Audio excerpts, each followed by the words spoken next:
सुप्रभात। अखंड शांति पाठ, यह हमारी आज की आध्यात्मिक चर्चा का विषय। अखंड शांति पाठ।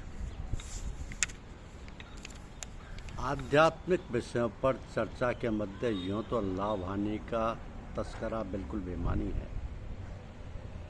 हाँ, अपेक्षित परिवर्तन की बात अवश्य कही जा सकती है। इसमें सबसे अहम और सबसे बड़ी बात यह है कि हम इसके अंतर्गत अपने द्वारा कृत इस आध्यात्मिक साधन यानी शांति पाठ के फल को दान करते हैं, जिसके परिणाम स्वरूप ईश्वरत्व ही देते हैं और ईश्वरत्व ही लेते हैं। तवक्कुल यानी सांसारिक साधनों का भरोसा हटाकर समस्त कार्य ईश्वर की मर्जी पर छोड़ देने का भाव बलवान होता है। आध्यात्मिक गणित के समीकरण कुल माइनस कुल बराबर कुल, अर्थात कुल में से कुल दे दिया तब भी कुल शेष रहा के सिद्धांत के स्पष्ट दर्शन होते हैं। फतेहगढ़ के वार्षिक भंडारों के अवसर पर महासमाधि मंदिर के अंदर क्रमिक अखंड शांति पाठ से जहाँ एक ओर ईश्वरत्व के तैल धारावत भाव का विस्तार तो होता ही है, दूसरी ओर रात्रि जागरण के समय से जुड़े हुए प्रबंध तंत्र से सुरक्षा का प्रश्न भी स्वचालित तौर पर हल हो जाता है। इसकी क्रियाविधि अति सरल व सहज होने के कारण इसमें तरकीब यानी मेथड सर्वथा गौड़ है, क्लिष्टता नहीं। अतः अभ्यासी का लगाव स्वतः ही हो जाता है और यह बिना किसी भारी दबाव के रुचिपूर्वक इसका निष्पादन करता है।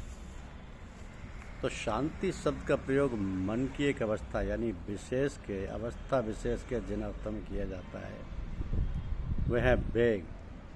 पहला वेग यानी क्षोभ अथवा क्रिया का अभाव, दूसरा स्तब्धता यानी सन्नाटा, तीसरा चित्त का एक ठिकाने पर होना, चौथा धीरता, पांचवा वासनाओं का छुटकारा और विराग, छठा मृत्यु या मरण। पाठ एक अलग शब्द है और इसे शांति के साथ जोड़कर शांति पाठ कहा गया है, जो एक धार्मिक अनुष्ठान के तौर पर प्रयुक्त होता है। तो शब्दकोश या संदर्भ में पाठ का अर्थ है पढ़ने की क्रिया या भाव। किसी मानसिक स्थिति के पाठ को करना तर्क का विषय बन सकता है। यह बात अलग है कि किसी शब्द के पाठ के परिणाम स्वरूप शांति जैसी मानसिक स्थिति उत्पन्न हो जाए। तो मन या सूरज से प्राणपण से जीवात्मा, जीवात्मा से शुद्धात्मा और शुद्धात्मा से अनंत सत्ता की परिणति तक का एक निश्चित मार्ग, एक चैनल है। तथा शब्द के उस परिधि में पहुंचने तक उसे निम्नलिखित 7 स्टेशनों से गुजरना होता है। क्या? पठ, रट, जप, स्मरण या मनन, दृष्टाभाव, अनुराग और तुर्या। अब सूफी रहस्यवाद में ऐसी उपरोक्त गुहमार्ग को अपनी साधना के अभिष्ट का स्थान दिया गया, इसलिए जिक्र व फिक्र दोनों में से जिक्र को प्राथमिकता दी जाती है। शांति पाठ शब्द को जिन अर्थों से संपन्न एक धार्मिक अनुष्ठान के रूप में यहाँ पर प्रस्तुत करते हैं वो सूफी संतों की देन है। सूफी संतों के इतिहास में सबसे पुराने समझे जाने वाले सिलसिला नक्शबंदिया के बारे में डॉक्टर मोहम्मद हनीफ ने अपने शोध के मध्य रहस्योद्घाटन किया कि इसका पूर्व नाम प्रवेशी था। इस संबंध उनका मानना है कि इस बात की जानकारी शिष्य परंपरा में अधिकतम पंथाइयों द्वारा तरीकत यानी ब्रह्मवाद का इल्म शरीर मुक्त संतों उनके मजार शरीफ के जरिए से प्राप्त किया जाता था। तो ये पंथाई आत्म साक्षात्कार हेतु किसी शरीरधारी या आध्यात्म गुरु के पास ना जाकर किसी कामुल बुजुर्ग यानी निर्वाण प्राप्त संत की मजार पर जाकर नियम पूर्वक अपनी अकीदत पेश करते थे और इस प्रकार से की गई इबादत के अंतर्गत प्रतिदिन एक विशिष्ट एवं अनुशासनबद्ध तरीके के अनुसार शिजर शरीफ, फात,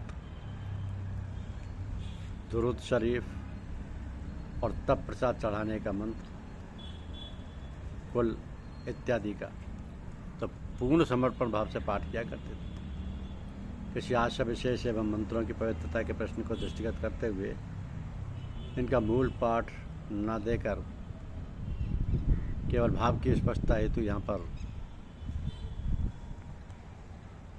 इसके हिंदी रूपांतर को हम समझा सकते हैं कि पापात्मा शैतान से बचने के लिए मैं परमात्मा की शरण लेता हूँ।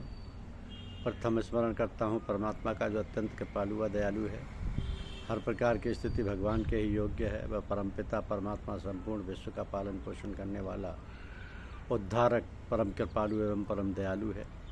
न्याय के दिन का वही मालिक है। प्रभु, हम आपकी आराधना करते हैं और आपकी शरण एवं सहायता के प्रार्थी हैं। हे दयानिधि, हमें उस प्रशस्त मार्ग पर ले चलिए जिस पर चलकर साधक आपकी दया, कृपा व प्रसन्नता के अधिकारी बने हैं। उस मार्ग पर नहीं जिस पर चलकर मनुष्य आपकी प्रसन्नता, अप्रसन्नता और आपके दंड के भागी बनी अथवा जो भूले भटके हों, ऐसा ही हो।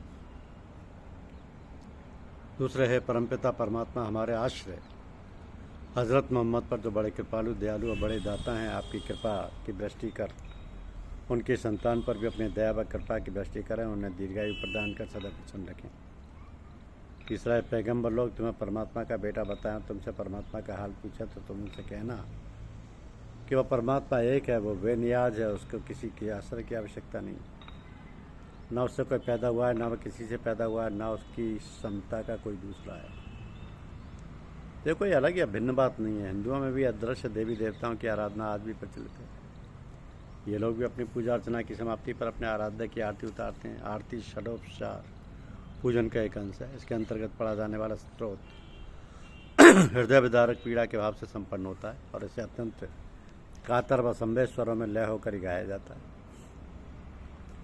लक्ष्य यही है कि साध्य अथवा हमारी आराधना के विषय दृश्य व अव्यक्त हैं, हम उसके गुणगान में ऐसे लीन व बेसुध हो जाएं कि हमारा कर्तापन, हमारी उपस्थिति और हमारी पहचान सब कुछ उस एक में लय हो जाए और केवल वह ही वह शेष रहे।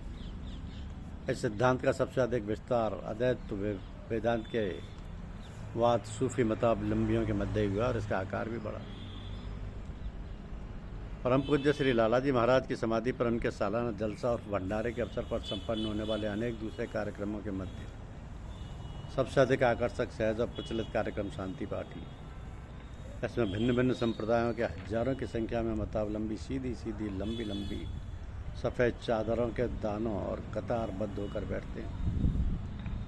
इन चादरों पर छोटे छोटे बादाम और कमल के बीज बिखेर दिए जाते हैं। प्रत्येक सहभागी अपने हाथ में दाने उठाकर क्रमशः एक दाने को ओम शांति के उच्चारण से संपन्न मानसिक पाठ के साथ चादर पर छोड़ते हुए अपने पास एक अलग ढेर बनाता जाता है। जब समस्त दाने अलग अलग छोटी छोटी ढेरियों में समाप्त हो जाते हैं, तब किसी के निर्देशात्मक इशारे पर उन्हें प्रण बिलाकर बिखेर दिया जाता है।